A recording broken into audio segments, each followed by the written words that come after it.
От МВР не е преземено нищо.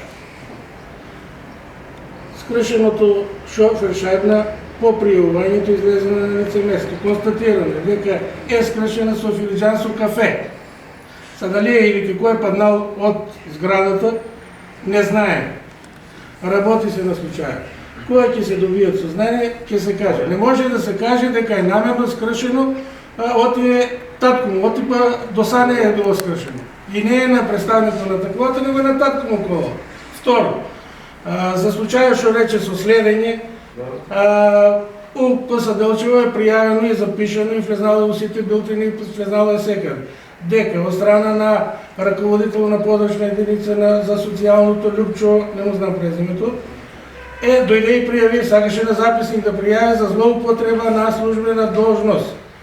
Лицето Христина Свилеска, како се прозива?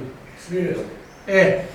Е кандидат за пратеник, истата е мајка на дете до 10 години, од почетокот на коронавирусот е дома, со цел да го чува, а оња е сликал со апарат дека оди у пропаганда без детето.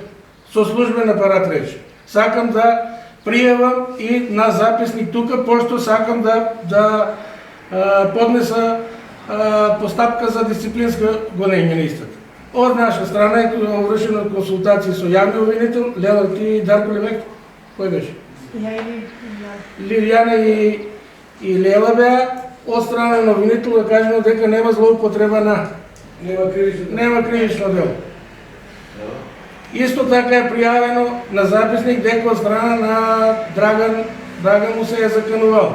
Од наша страна по пријавата Драган е предупреден. Наредниот ден, не наредниот, понаредниот ден, од страна на Драган и на Смилеска е пријавено дека са следени. Испратено е телеграма до Берово, лицето е предупредено да нема расправи и да нема как. Значи преземени се сите законски мерки од наша страна. Така да инсинуации дека некој се штири, некој прати, некој ве следи, нема потреба да има. Сите са толерирани. Знаеме и кои са пишали у Милко Бродо последното, има ги двете деца. Едното е со бугарска кола, едното е со наша кола. Јас кажав, толеранција нема потреба да има према никој, но станува да се применува законот. Законот се применува.